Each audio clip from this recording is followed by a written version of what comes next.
પવન અને વરસાદ ભાઈ બહુ છે અટાણે જુઓ.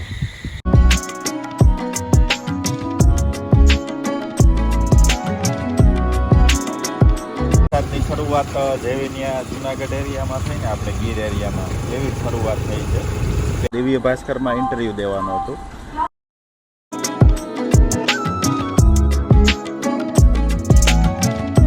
ભાઈ અમદાવાદમાં આવ્યા હતા જોવો, વાંદરા જોવા મળ્યા આપણને.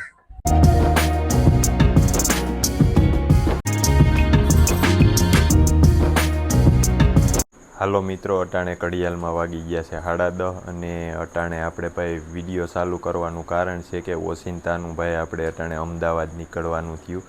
તો પહેલાં આપણે રાજકોટ જાઉં કે હું ને રમેશભાઈ બે હારે જવાના છીએ. તો આપણે અટાણે ટ્રેનમાં જઈએ એમ છીએ. 11:30 વાગ્યા આપણે ટ્રેન છે માળિયાથી. તો અટાણે આપણે માળિયા જાઉં કેમ કે વરસાદ પણ ભાઈ ચાલુ જ છે એક ધારો. તો આપણે રેનકોટ પહેરી અને નીકળી જાઉં.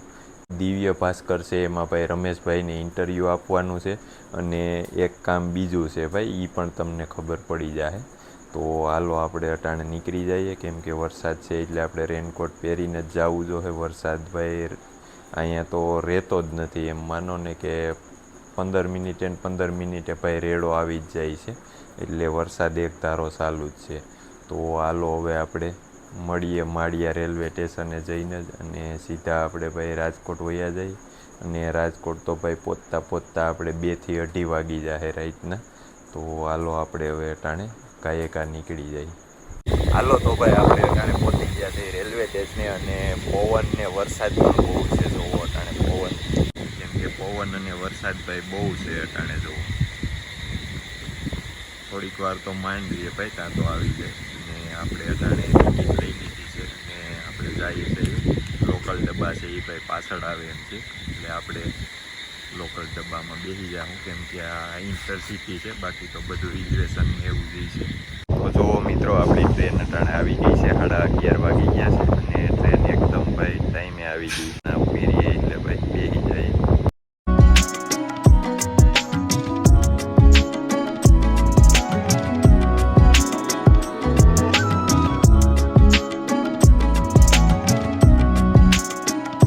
હાલો તો ભાઈ અટાણે રાતના 2 વાગી ગયા છે અને આપણે પહોંચી ગયા છે ભક્તિનગર. અને રમેશભાઈ આપણને તેડવા આવ્યા ભાઈ. તો અહીંયા પણ વરસાદની શરૂઆત ચાલુ થઈ ગઈ છે. જો તો રમેશભાઈ તો ભાઈ પલરી ગયા. વરસાદની શરૂઆત જેવી ત્યાં જુનાગઢ એરિયામાં થઈ ને આપણે ગીર એરિયામાં એવી જ શરૂઆત થઈ છે. પહેલાં હું નીકળો ને ઘીરેથી એટલે આપણા રાજકોટમાં ટૂંકમાં જેદીનું સમાવ ચાલુ થયું ત્યાંથીનો રાજકોટનો વરસાદ એવો હતો કે 500 મીટર કે 1.5 કિલોમીટરમાં હોય અને પછી ન હોય. તો હું હાલો આ તો આપણી સોસાયટી પૂરતો હોય છે, આગળ નહીં હોય. કે જેદીનું સમાવ ચાલુ થયું તેદીનું એવું જ થતું.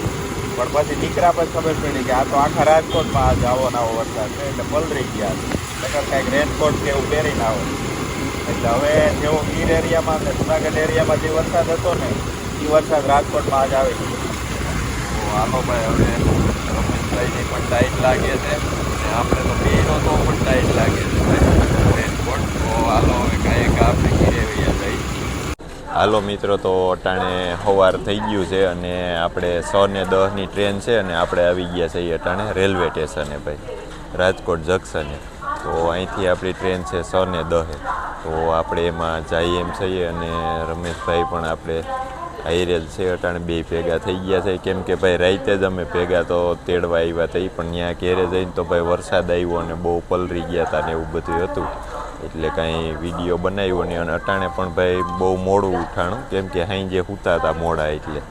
એટલે હવે અટાણે કટોકટીમાં પહોંચ્યા અને અમદાવાદ હજી અમે 2 દી પહેલાં જ ગયા હતા યુટ્યુબ ઇવેન્ટમાં. અને હવે 2 દીમાં જવાનું છે એનું કારણ છે કે દિવ્ય ભાસ્કરમાં ઇન્ટરવ્યૂ દેવાનું હતું.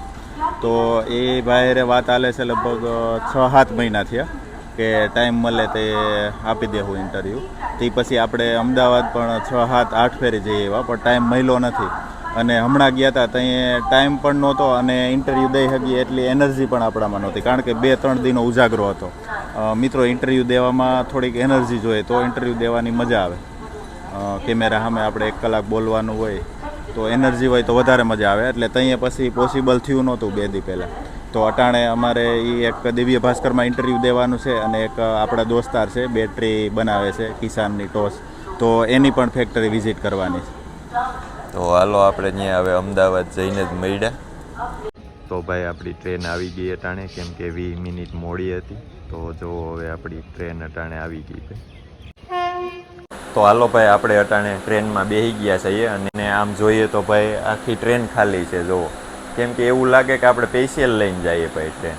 જુઓ તો આ આપણા નંબર છે 98 ને 99 અને ભાઈ અટાણે આમાં કોઈ નથી. એક છેલ્લે એક ભાઈ બેઠા છે જુઓ, અને આમ પણ ખાલી છે આખી ટ્રેન.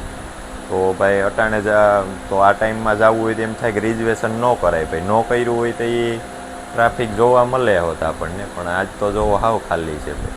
હાલો તો ભાઈ આપણે અટાણે અમદાવાદ સિટીમાં પહોંચી ગયા છે અને ઘડિયાળમાં વાગવાની વાત કરીએ તો જો 10 ને 14 થઈ છે ભાઈ. આપણે 6:30 બેઠા હતા.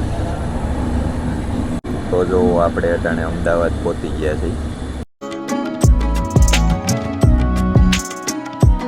હાલો તો ભાઈ આપણે અટાણે પહોંચી ગયા છીએ અમદાવાદ કાલુપુર રેલવે સ્ટેશને ઉતરી ગયા છીએ અને હવે આપણે જવાનું છે તો મેટ્રો સ્ટેશને હવે આપણે જવાનું છે. તો હવે આપણે મેટ્રોમાં જવાનું છે, તો આપણે મેટ્રો સ્ટેશને વયા જાય. તો ભાઈ મેટ્રો સ્ટેશનના રેલવે સ્ટેશને કાલુપુર રેલવે સ્ટેશનેથી પણ 500 થી 600 મીટર જેવું જ થાય છે. તો હાલીને પણ આપણે પહોંચી જઈએ, હાવ નજીક જ છે.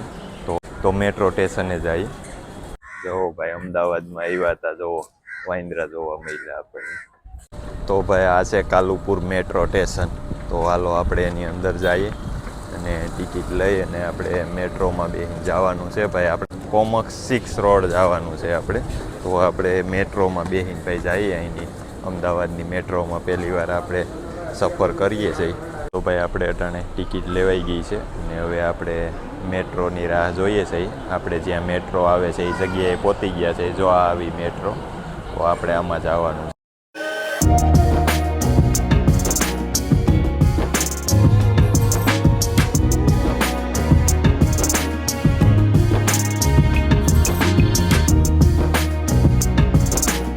હાલો તો ભાઈ હવે આ વિડીયોને આપણે પૂરો કરીએ. આપણે ઠેકાણે પહોંચી ગયા છીએ અને આના પછી ભાઈ નવો વિડીયો સ્ટાર્ટ કરવાનો છે આપણે.